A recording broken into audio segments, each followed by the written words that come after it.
And we are live. That was quick. That was quick, wasn't it? All right. How's it going, Rios? Well, we're about to go on an adventure, kids. Jeez, man. 9 Seriously. years. How many? Okay, so let's give you a quick backstory. So our one of our favorite bars closed about a week ago, and they were like literally selling everything on the in the bar. Literally ask the owner. He was there, and then it was like, all right, let's you can buy anything that you see, basically, with a reasonable price. I wanted that Umbro Chelsea jersey, but it was gone by the time I got there, so somebody else got it.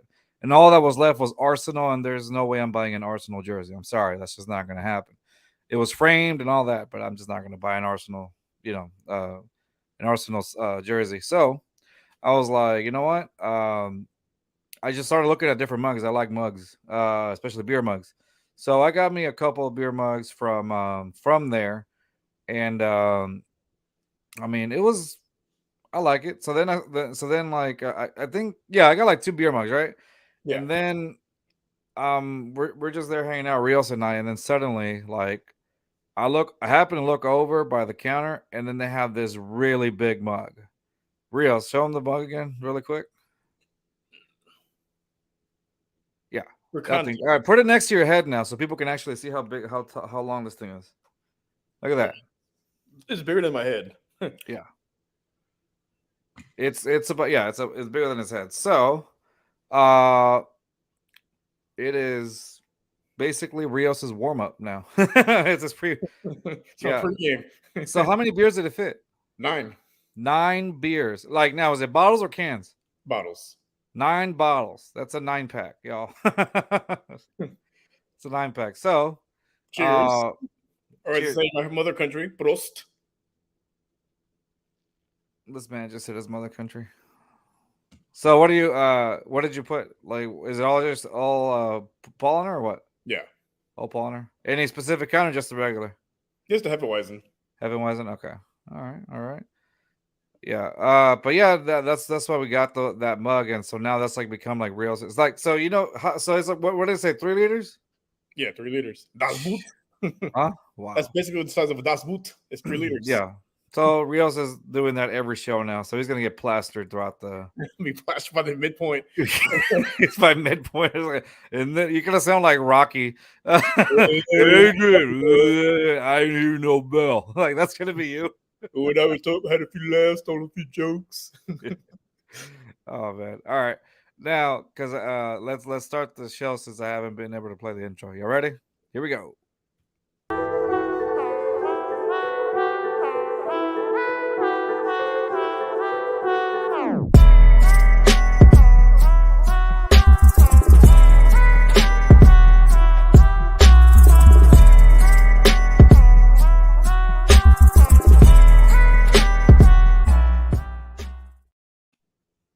Did it skip? No. Oh, it actually played it well. Okay, that's just my computer then. Yeah.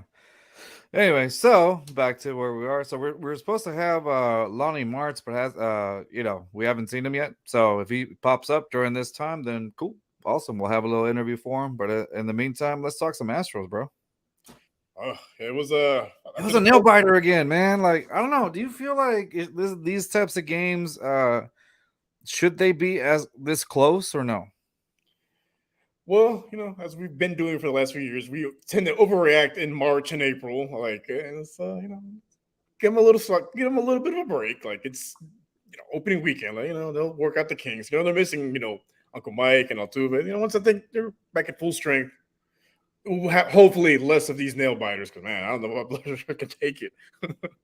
Yeah, I don't. Yeah, it's pretty bad, man. I mean, don't get me wrong, not bad. It's just like exciting, but it's what's that? It's fun to watch, but still, it's like Yeah, it's fun to watch. But after like last season's like nail biting moments, I'm like, come on, like I'm not ready for this again yet. Ease me in there first. You know what I mean? Like, I don't know. It did feel good seeing Joe Kelly shit the bed. Dude, I'm not gonna lie to you. I really like the fact that Houston let Joe Kelly have it. That dude was booed out. He got cussed. I'm okay with that. Like Joe Kelly was. I don't understand like why people like Dodgers fans thought like they even made a mural about him doing that face. I'm like, you literally made the face of a child and you put it on there and you made it a mural. Like A child that's away, your hero. That's your hero, LA. Sad. right? These make murals for like Magic, Kobe, and you got that abomination on the wall. Like, why? Who would do? Mm-mm. Who? Why? I just Yeah. why? Joe Kelly talks a lot of mess, but he can't back it up. He walked when he went up to Korea and did that stuff. He was walking away. So And then he I don't. like when Korea, he marched over there, and where's Joe Kelly? But Yeah, 35 feet away. exactly. Okay, we got our special guest Lonnie Marts on the show. Milani, how's it going, bud? Going well. How are you? I'm doing great, doing great. Thank you for joining us on the show, man. We appreciate you. It's an honor for us to have you on. How's your day going so far? A little busy. I'm actually working with my daughter at a volleyball game in Atlanta, and as you can see, I'm in a hotel room. So Ah, I see. How's that going? it's going well. They Gotcha. need to do better, but going well. All good, all good. So yeah, again, thank you for joining us. I think you've joined one some of our, so we're with Let's Talk Sports also, and I think you've been on a couple of our friends' shows. I think Nick Botkins and I think the Whiskey Sports podcast also, if I'm not mistaken. How'd Yeah. you like them? They're good goods for us. They're awesome. So how was your experience with them? Hey, it's been great. It's been great with everybody. I enjoy talking sports. I enjoy talking about obviously what I'm doing now. But yeah, it's been great. Everybody knows what they're talking about. Let's say that. Oh, well, you've come to the show where we don't. No, I'm just kidding. Come to the one show. You're gonna exit out before we say goodbye. No, I'm just kidding.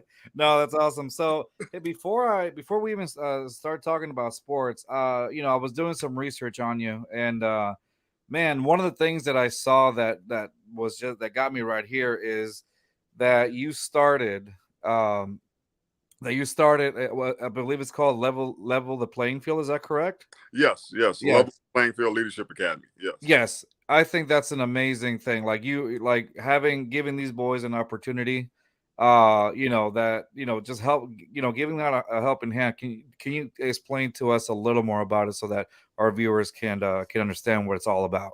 Yeah, well, I played in the NFL for 11 years, and one of the things that I didn't realize was, it comes to that July cut day, and you would wind up seeing grown men, break down in tears, and it's very hard to watch when you've gotten to know them over the summer, right? And so you realize quickly that these guys really didn't have anything else. It's a dream, we sell the dream, but they didn't have anything else to fall back on. And there's a difference between the guys who had something to fall back on and the guys who didn't. And so what I noticed was a lot of these guys, they were sold that dream, and that was it. Either this or nothing. And so what I did was I realized that this was happening to a lot of kids that were, they had those dreams, they wanted to play, and what I did was I said at some point when I got out of the league, I realized I didn't have all the skill sets that I need to transfer into corporate America or any other career that I wanted to do. And so, no one's teaching you to tackle people in the lobby, right?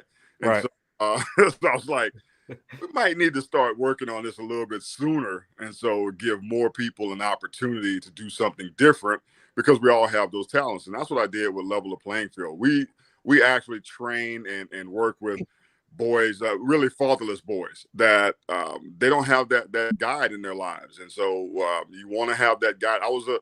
My father passed away at 7, and my mom raised me with her friends and literally my grandmothers, and so after seeing that, going through it, being one of them, I wanted to do the same thing for the boys that I knew were in the neighborhood and would obviously be in need of some training and teaching that would help them when things came to, I guess, that hard spot, right, where you got to become Right. adult. So we make sure we teach them all the things that I didn't have. So Yeah. That's The awesome, skill man. set. That's amazing. That I was reading upon it and I was like, oh my gosh, this is like such a wonderful thing that you started. Like because like you said, like there's you had the dream. You live you spend some time in the NFL and not just like 1 or 2 years. You actually went on and was part of the NFL for a pretty Over a good decade. time. And so the fact that that you thought to yourself, what's my next step? What am I going to do after? You see a lot of NFL guys, a lot of guys who were in the NFL just kind of fall through the cracks. You know what I mean? And then you really don't know anything about them. Sometimes they do they do great things, Right. and then sometimes they don't. We've had a few NFL players here that they have continued and coaching or become radio and media personalities, here in Houston and stuff. I mean, not just here in Houston, I'm sorry, but like in general. Yeah. And so, but then there's some that they go bankrupt, or they don't know what goes on because, like you said, they weren't taught those like leadership skills or those financial, those financial advice and stuff like that. And with you went off and did something to help other people as well, and I think that's amazing because I teach kids, so I can see how beneficial and how helpful what your program is doing is just amazing to me. So I just wanted you to explain to our viewers exactly what you did. That's amazing. Well, thank you. It's a challenge. Believe me, it is Yeah. a challenge because kids nowadays think they know everything. Oh yeah. Oh, believe me. Yes. Well, Believe I, me. I thought I knew everything, so Yeah. so it's to be expected. But Right. yeah, I appreciate it because it's fun. It is rewarding, and the rewards of supplying middle schoolers with tools Yeah. that they can use, and once you see them pick it up, that light bulb comes on, and it is the greatest thing to see a 15-year-old that wants to do computer programming Yeah. because he believes that there's a platform that he can make that can help the NFL. And you're like, oh, Yeah. you're going to be a billionaire. Oh yeah, exactly. Just getting that mindset correct. You know what I mean? Making sure that they got those There's steps in. Like, options. hey, what do you get? What was that, Rios? There's options for you. Like, Yeah, Yeah, there's yeah, options out there. There's a whole world out there, and you can make it yours. You know what I mean? And so yeah, and so those leadership skills that you're applying to those boys, they're gonna thank you forever. That's the legacy that you leave behind. So I think that's amazing. yeah. And You I'm know? glad to be here doing it because I didn't know I was going to be doing it, but after coaching for about 10 years after playing, it was Yeah. like, you know what? I think these young men need just a little bit more guidance, and Yeah, that, that's a little that more was guidance. that was it. So And you see that still in the NFL. Like there's NFL players that need more guidance that that go through. Now, obviously, there's none of us can talk about what they're going through either. It's just a thing. But yeah, I think having a little bit of guidance or leadership, with early people on. just like yourself, man, I think that's very helpful. yeah, And I know you talked about kids that really don't have like a father figure, and I think that's very important. yeah. And so yeah, it goes a long way. And so like I said, I appreciate, if I'm sure you hear it all the time too, but from two strangers that you've never met, we appreciate all the work that you've been doing, man. That's it's just a great and wonderful thing. I really like my utmost respect for you and what you're doing out there. I appreciate it. I really Yeah. do appreciate it. It is fun to hear that people really do respect and honor what you do, and Yeah. obviously these young people's lives, and also to change the lives of us, our future, right? So Yeah, exactly. You're also helping, set the foundation for the future later on, man. And so it's amazing. Both, Rios and I, one of the things that we have in common, we both our fathers. I lost mine when I was 17. And Rios, I can't remember when you lost yours. I was 30 at that point. Yeah. uh, So I mean, I lost him at a young age, but yeah, it's that transition from like teenager to like adulthood. yeah, It is, you're not prepared for it. no, It's you it's never know. a it's a difficult transition. Like you're just not prepared for it. And Well, even 30, again, I still need guidance. Like, again, I think I know everything, but sometimes I don't. we don't know what we're doing here, Lonnie. We don't, we don't- Well, And my well, dad he was one of those I would go to for advice, and Yeah. don't have that anymore. So exactly, and that's huge. It's almost like when do you get used to it? When you're younger or when you're older? When you have them Exactly. longer or when you don't have them that long? Yeah, Mhm. you're gonna get.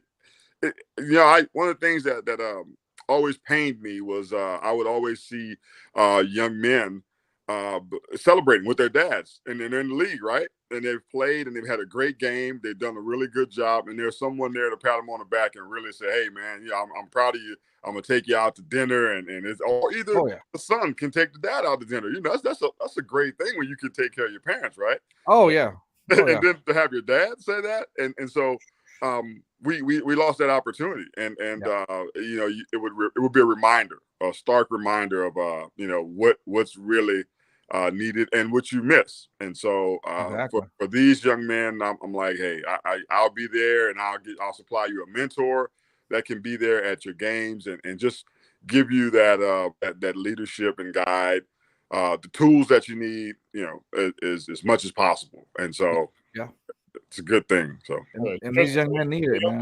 It means the world. It really does. Yeah. I go to, and this is, not to toot my horn or anything. This is the last thing I want to do. I go to my students' games. They're a lot of them do baseball and things like that, and so that excitement that they're used to seeing their teachers, face, because they're like, "What, you have a life outside of this?" You know what I mean? Like, yes, I'm just not. The fact that they see that you're a human being also, and not just just the person telling them, "Here's homework. Here's this is whatever." But I see that because they're like, wow, it shapes up, and it's helped me build a relationship with my with the parents and all that stuff too. But just being there, like you said, is a huge difference for them. Like they just want to, I guess, ball out for you or show off in front of you, So they do. It believe me, as you said, it will come back around, and they will do the same thing. I have at least one kid that was a major headache at times on my football team. Oh, he wound up being a lower school teacher. Oh, nice. To this day, I start laughing because every time I see him, I just laugh. I'm like, man, you are so great. Yeah, it's so funny seeing them grow from there. I've seen some. I've been doing it for a few years now, and so like not long ago, I saw some of my one of my students that now is like in high school, and I feel old, that. And they came and saw me, and I was like, "Oh my goodness, stop it!" Like, like how they've grown and all that, and they tell you things that just mannerisms or things that you would say back then that stuck with them, and I was like, "Oh man, I totally forgot about that." Like and I was like, "Wow!" So it's just so funny how kids end up. You never really know how much of an influence you have on them until they get older. And so, like I said, going back to what you're doing, that influence that you have on them, man, they're going to pay it forward later on. And I think that's the best part of it. That's the best gift that you can give, paying it forward to somebody else, Yeah, that's my plan. I want to pay it forward. I stood on certain people's shoulders to get to where I got to, and fortunately I got there. But it doesn't happen that way for everybody. And so give them an option. You're right. You're absolutely right. Give them an option. Yeah, exactly. So let's sorry, that was a good conversation. I'm like, let's move on a little bit to football. So I actually have this stat on the back of my pocket, but Ed in Columbus, one of our friends, and we've had him on the show before, sent this out, and he said Lonnie had 17 sacks. Does he remember who was the first quarterback that he sacked? Ooh, the first quarterback that I sacked. Oh my goodness. Oof. That's a tough one. I do not remember the first quarterback that I sacked. I do not. Wow. You don't remember? That's a good one. That's a good question. That's tough me too, because I'm like, oh wow, I did not know that either. I didn't know which one. Now I did know that you led the league in forced fumbles in '93. That I did read. So that's a good little fact. And this one made me laugh, Rios, because this one's for you. It's also Ed in Columbus. Says, looks like Rios needs a third hand to drink that. Before you came in, Lonnie, like pull up your mug really quick. This man is a 3-liter mug. Like, hey, it's insane. I saw him. I was like, I know. That's a big mug. I like the fact that every time you pulled it, I kind of would look at your face, Lonnie, and you're just like, what is happening with that guy? That guy's got a problem. well, his face would disappear. Rio's face would disappear. I'm like, right, it just be behind the edge. We got it as a gag gift at our local bar that closed down, and as we were explaining the story a little earlier on in the show, and so it was like we just got it, and it was like cheap because the owner was just like selling everything. I mean, I saw it. It's from my favorite beer company. Like, you know what? I have to have it. Yeah, and so we decided like you should bring it on the show and just see how many people just keep doing it and see how many people just like notice what's happening, and it's just like it's a conversation starter. Yeah, Hey, it's good. It works. Because there you I go. was There like, you real space would disappear. go. It's just a jersey now. Then I'm looking like 2 hands, 2 maybe 3. hands. Yeah. That's a good one. Oh man, thanks, Ed. I appreciate you for that comment. Yeah. So let me ask you real quick. So have you in your time in the NFL, Mhm. what team? And I know you're not putting any teams down. It's just like what team did you have the most fun with Oh, playing? by far, the team I had the most fun with was Kansas City. Man, KC. Okay. Kansas City. It was. I mean, you got to think about it. I was a rookie free agent, and I was Sure. not supposed to make the team. Mhm. Through a number of different transactions, I wound up making the team. But one of the things I remembered was the leadership and the veterans that were on the team.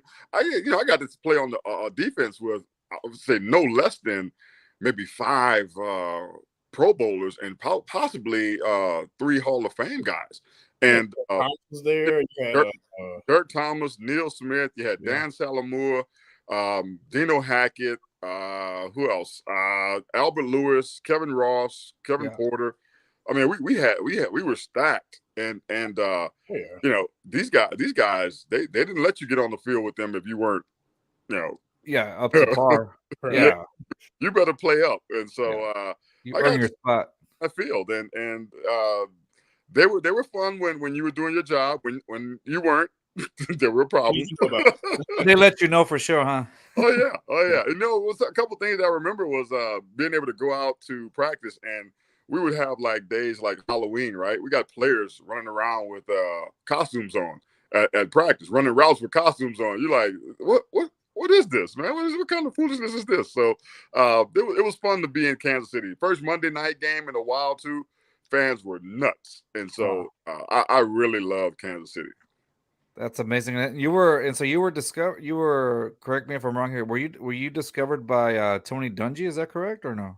Tony Dungy, I believe it was Tony who really wanted me to stay, but Marty Schottenheimer almost became like a personal coach because he talked to me many times during training camp. Young man, do this. Young man, do that. Young man, make sure you get this right. Man, young man, spend some time.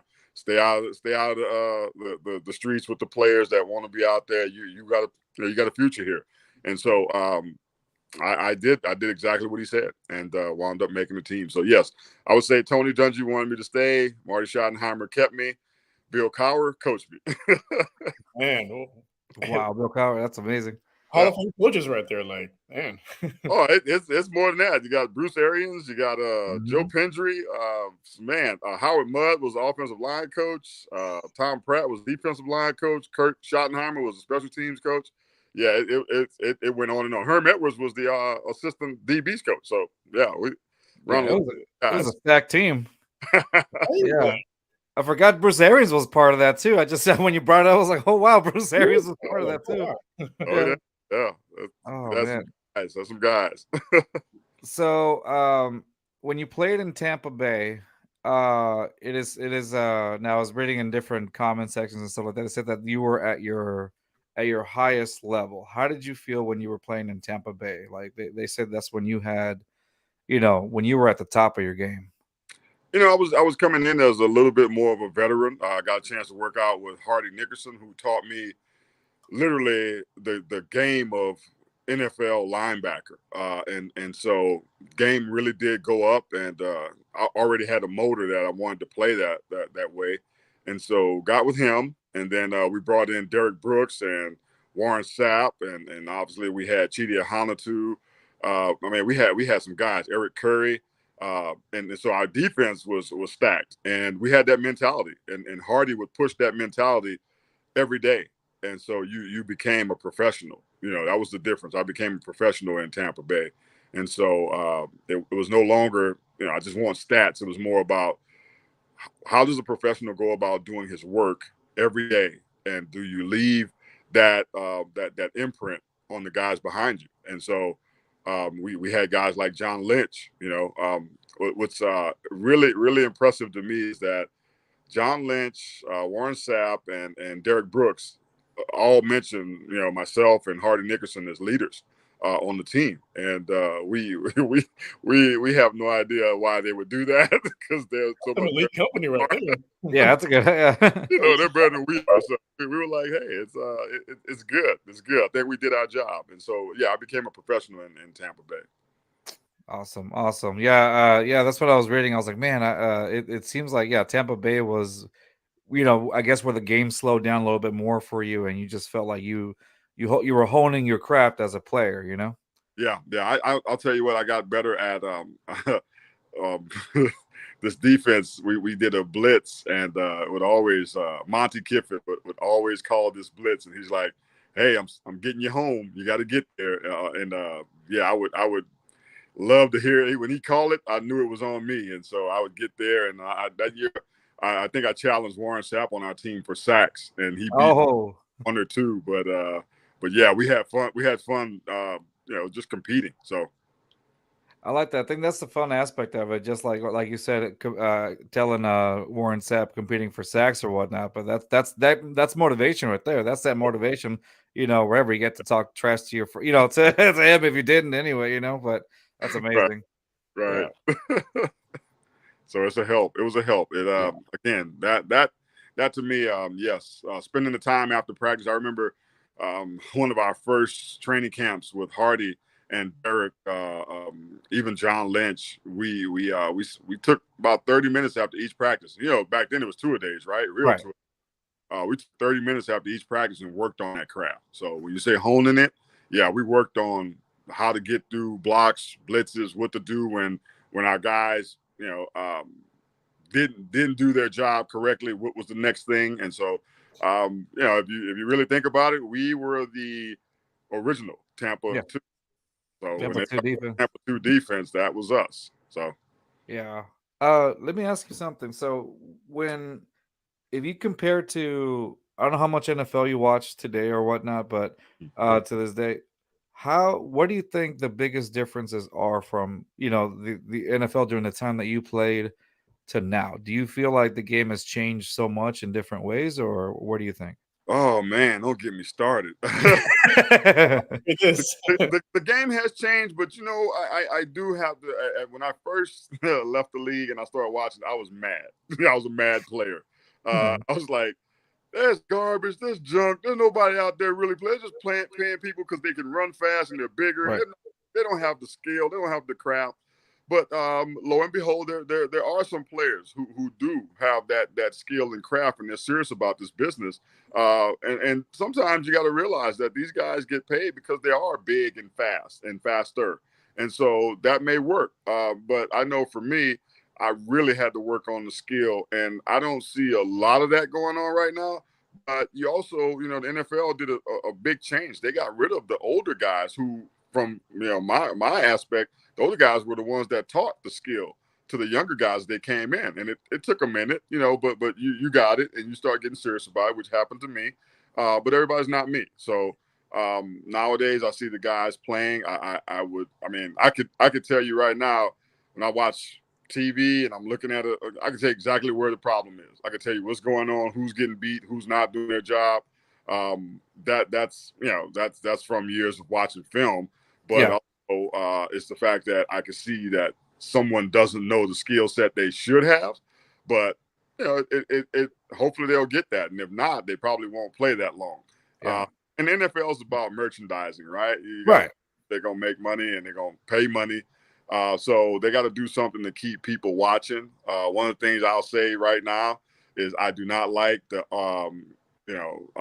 RPOs, like the RPO game, simply because the RPO game stops the players. The key players in the defense would be linebackers, right? Right. If you think about, they got to stop the run and they got to Yeah. stop the pass every single play. So what do you take advantage of with the RPO? Linebackers, because Exactly. if they're in your face on the run, The quarterback at this point. yeah, and one of the things that is, I think, is a problem is that linemen can come downfield. Whenever I was playing, linemen coming downfield, that meant run right now because they shouldn't be able to engage you downfield and then throw the ball behind you. So it's a little bit of an offensive game now. So that's my. If you want to make it a little bit better for me, defensive wise, let those DBs put those hands on those wide receivers downfield. Right. I missed today, man. I just want to see them contest the big time, like just like one-on-one, go for it. Oh, by the way, we have an answer. Again, it's Ed in Columbus for who was the first quarterback you sacked. You ready? Yes. Says Lonnie's first sack was against Bernie Kosar and my Cleveland Browns on November 24th, 1991. Browns won 20-15 in Cleveland. Yeah, I get it. I you know what? That was probably cleared from my memory because we lost. And we lost to Cleveland because I'm playing against a former high school teammate, Leroy Hort. And Leroy, our high school is known for putting players in the NFL. And Leroy beat me on the play, and I was hot. I was like, "Don't you ever," And so it was probably lost in my memory. So right, that's good. There sense. You go. See, it all comes out somewhere, right? Somewhere it does. Or thank you, Ed. I appreciate our human Wikipedia over here. No, I appreciate that. No, that's awesome. Yeah, like you said, back when I'm 34, so I grew up watching like a little bit of the late 90s and a little bit of the late 90s or whatnot. Like I used to live in Northern California, so I grew up watching the Raiders. Stop saying boo. I grew up like crawfish. I will boo you to the end of time. Yes. So I grew up a Raiders fan when I was a kid, but as a kid you're just kind of picking up as it goes, and especially in a household that grew up watching soccer the entire time, so you're like, huh? Because you're just looking at dudes just kind of clashing, so you're not really too familiar with it, right? But obviously as you grow up, you start seeing patterns, you start seeing the running back, these different positions that are just taking place or whatnot, right? So this and that, like you start seeing the X's and O's at some point. Yeah. Eventually, you start understanding it. Till this day, my mom still can't tell you what they're doing. She's like, I still see them just going at it. Poor lady. So she's worked her whole life. So that was just, she still thinks of it that way. I'm like, it's okay, mom. It's a little more complex than that, but and so that's just pretty funny. But like you said, seeing how. When I go back and look at videos that from the 90s, my light almost went out, from the 90s and comparing it to now, like you said, the RPO thing is a huge difference, and you could just see like guys back then just like they were hitting. It felt like they were hitting harder. They were going, they were like competing. It was like and theoretically you could say, well, they're still competing now, yes, but it felt like back then they were just like hungrier and just like ready to go. Like, if you're a quarterback, if you get breathed on, it's a 15-yard penalty. I mean, I can understand going there with the quarterbacks. But I understand also the NFL wants to keep money, so they want to keep that quarterback alive because they don't last nowadays. No. I mean, I get that back then a lot of stuff was like, nah, what's a concussion, in high school, I played corner, so I played defense, so I don't feel too bad for these quarterbacks. But like, I can see why they want to keep them a little more upright now, but still, like, we're right here. Oh man, yeah. So that's what I mean by like I felt like in that sense, and this is just me as a fan, and so that's why I wanted to ask somebody, hey, who's played it before, like back then and compared to now, like where did you think of how? Yeah, I honestly I do. But here's the thing too. I do realize that the NFL is a business, and when you see a number of players start getting injured in training camp, two things are happening. I know that OTAs go a lot longer, almost through the summer, and then you get to the preseason and guys go down and they're your star players. No one wants that because the whole season's riding on those guys, and it's already hard to stay healthy. Again, I think we were a different breed and it was a different time. And so now you got to adjust to what you want to have on the field. And right now, guys are being paid literally crazy contracts for and they're guaranteed. Half of them are guaranteed. So that's you got to pay that player. So you want to make sure that you keep them healthy and keep them on the field. So things change. They yeah. So. You got to pay that player unless you're Lamar Jackson. Oh, Man. that's a hard one, man. I just don't get it. Well, somebody's gonna pay him. Yeah, and that's what I'm saying. Like, somebody's gonna pay him. Like, it's just a matter of like they're trying to see who bites first. At this point, he's gonna go back to Baltimore, be disgruntled, and probably sit out a couple games. Yeah. But I would say, yeah, it's probably if anything's hurting him. My pinky toe's hurting. I'm sitting. Yeah. Hopefully you guys win without me. Yeah, right. So y'all later. Yeah, I got a hangnail. Hangnail. So right now, so do you have a favorite team right now from the NFL, or you just kind of just watch it just to watch the art of what goes on? I've always just watched. I always get behind like defenses, right? Because I know how tough it is to play defense and what you do, and I'm a fan of defenses. I will say that I became a fan again of of my Jacksonville Jaguars because they kind of climbed out of a tough situation, one that they may have put themselves in with the coaching, but they really climbed out. I think Doug is an excellent coach. Came in, I knew he would turn it around at least to 8-8, but he did better than that. So hopefully he continues going. So I'm rooting for the Jaguars right now.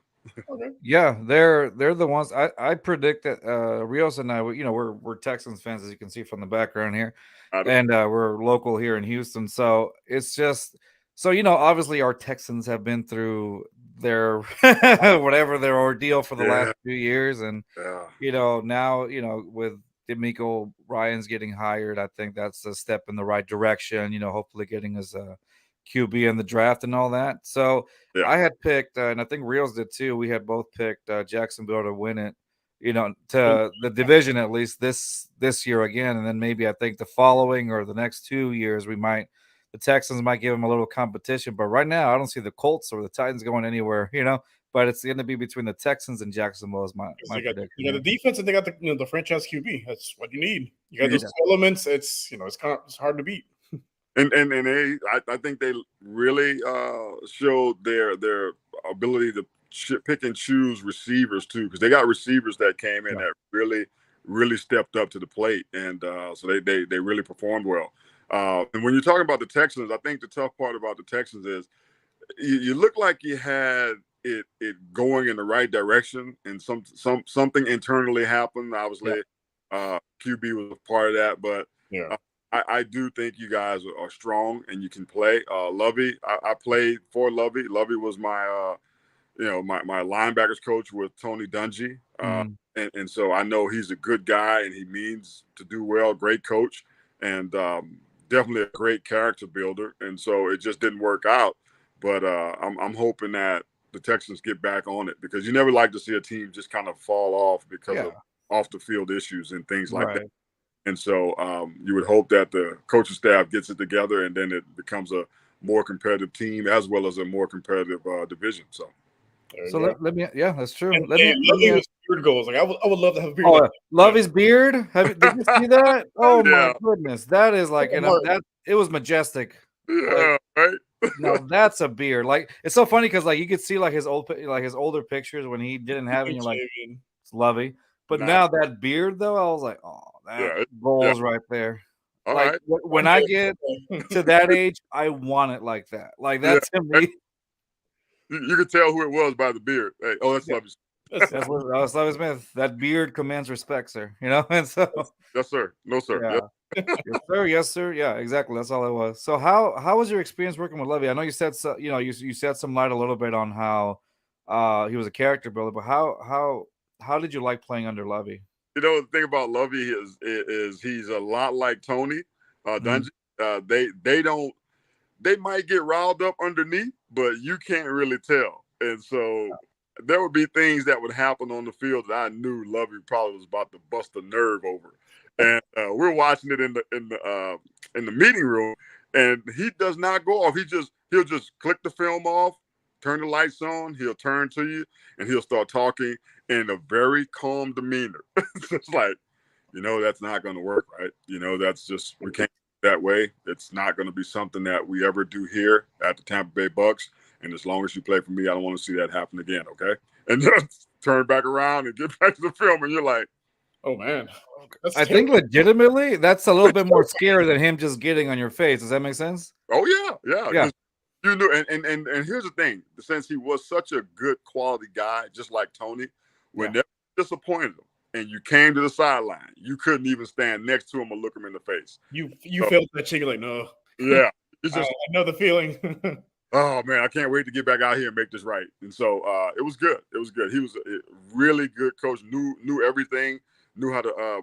He knew personalities too, really well. And so I've had many conversations with him about getting things right and doing them better, challenging the younger guys, making sure that they did their things right. And he was the one that challenged me to start working with the younger guys on the team, because one of the things that you may not always know is when you get injured, the next guy up has to be able to play. And if he's not capable of playing or stepping in, then you've really let your team down, because you're stacked as far as depth. So Lovey was the one that always coached me to coach the younger guys. So I was glad when guys could step in if I got injured or something happened, and that was because of Lovey. Awesome. That's good. That's good to hear. It's seeing another, like, speaking like asking these questions makes us see it in another perspective. It's like, oh, that's really interesting to know. Yeah. So let me ask you this. You said, when it's time to, where you get injured or anything, when you finally, I believe your last team was Jacksonville. When did you know it was just time to retire? Like, when did you just how did you decide that, first of all? Well, it was decided for me. Oh. I wanted to continue playing, but I had this injury. I think a couple players on our team this year, that year that I retired, Fred Taylor was one most notable, but there were a couple other guys that had groin injuries, and it was one of those type of groin injuries that it affected not only your groin but your lower back, your spine. Oh. And people didn't realize it. That was the kind of pain that you have. It immediately shot from your groin to your back. If everything is connected, right? And Right. so, Right. it took me almost 6 months to get over that. I would keep working at it, and it wasn't a kind of injury that you could like just slough off, right? You had to come back and try to really sit, ice it, rest it, and then go. And when I realized that resting it and doing all the medications, everything that I could do to rehab it wasn't working, that I really needed to sit, I did. I sat. And it took 6 months. And by the time I came back, the league had passed by me. I was an older guy. You was going to have to pay me more money to be on your roster than the younger guy. And so it was made for me. So I see. All right. This is gonna sound like a ridiculous question, but here it is anyway. So, if you were to go back in time, would you do it all over again the same way, or would you change a few things here and there? Honestly, I would go back and do it all over the same way. It was a great experience. I mean, I got to play with some of the best players I could be around, top-notch guys, coaches. When I say the one thing I may change is just noting that, when you get into a situation like playing in NFL and you're going to be that type of player that commands that amount of finance, you want to make sure you do all the right things with it. And so for me, it would be going back and making sure that I was financially savvy about, the money that was coming in, and the fact that you may make that money, but you will make that money for maybe a tenth of the time that everybody else makes their money. And so be financially savvy, but also make sure that you're putting things away. These guys are making money right now, and if anyone's listening, you're making the kind of money that can set your family and generations up for a lifetime of living like the Kennedys. Really. Yeah. You want to make sure you do that. And so that's my my one thing, my one change. I would be able to be financially savvy to put that money away and make it to where my kids, not that they don't need to work, but Right. they don't have to work as hard. So yeah. Yeah. No, and that's funny because you answered my last question. My last question was going to be, if you had any advice for any of the young kids out there or anybody starting out, what would it be? And I feel like you just kind of told them, Yeah. be Yeah. financially savvy. Don't.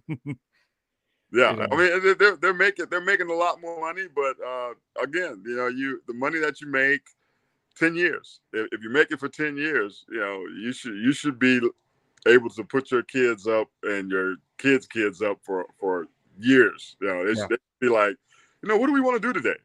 It's that important. So it's huge that we do that. And again, financially savvy. That would be the biggest thing. So There you Well, go. so I'm a big foodie, so all the cities you live in, which one had the Show them your pantry, Rios. Show them your pantry, what it looks like right now. Hey, you know what? Shut up. How about that? Shut up. we bring it up as a joke one day. He used to feel like his background right now is his living room, but once like he used to record it in his kitchen. Sorry, Rios, I'm calling you out here, but it's so funny. And so one day, like I was distracted because my ADD just goes all over the place, and so I was as he's talking and making his points or whatever. I look over at his pantry, and I'm like trying not to laugh. The man's pantry was like completely empty. And I was like, so Rios, what's what's going on with your pantry? Do you need some help or anything? He's like, shut up, man, and whatever. And after that, he just started recording in his living room from now on. Hey, It's a good of you anyway. stay out of Yeah. my house. Yeah, right. Exactly. No, but it's all love, but it's hilarious. Sometimes, I mean, you've been like you gotta rib with your boys a few times here and there. Yeah, Yeah. you do. We've been friends over 20 Exactly. years, so we do it to each other. Exactly. Exactly. It's like, Exactly. that's what we do. And you Exactly. guys say you're in Houston, right? Yes, Yeah. sir. Okay. Yes, sir. I got family in Houston, and I'm pretty sure they're gonna be psyched about this. So Oh yeah, for sure. Well, it's live right now, so I'll share the link with you if you want to share it out we'll with do. family and be like, hey, here we are. But yeah, we're in the. I don't know if you're too familiar with the area. We're in the A-Leaf area, so that's Okay. Well, yeah.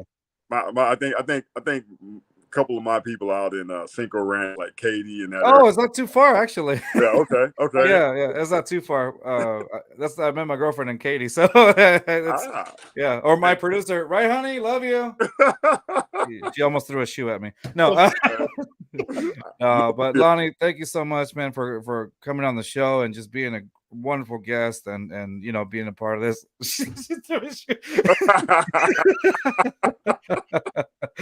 I knew she. It always happens. Love you, hon. Anyway, Lonnie, I appreciate you coming on the show, man. Thank you so much for just being a wonderful guest. And like I said, I was really intrigued when I was reading, like I said, when I was reading up on you and I saw like all the things that you do, man. I was just like, wow, that is, that's amazing. I've had students that, that needed that leader, that guidance after, and so it kind of hits close to home, and so, Yeah. Well, I appreciate all you do, man. hey, That's some stuff right there. everybody that I've met through Dan, I mean, you guys are top notch. I love talking to you. Love talking about football. Love talking about obviously what we're doing too. But it just brings me back, and it's amazing that people want to know. I'm like, I'm an old guy. I'm an old head. And so. Oh, that's what the kids say nowadays. That's right. Right. I'm an old head, but some of the stories, just it is awesome to be a part of just talking about the game again and sharing some ideas that you have. So. Oh yeah, no, and exactly, and like I said, we thank you again, and it's always great to hear these stories. It's always great to hear these stories of how Just a different things happen, and like you said, we like now that and you mentioned your whole Lovey Smith story. I was just like, wow, that's amazing. Like you don't know these things, and you would like to know more. It's almost like so now I have that in my head. So now I'm like, guess what? When I'm hanging out with my coworkers, I'm like, I had Lonnie Marts the other day. We talked about Lovey Smith. So what did you do over the weekend?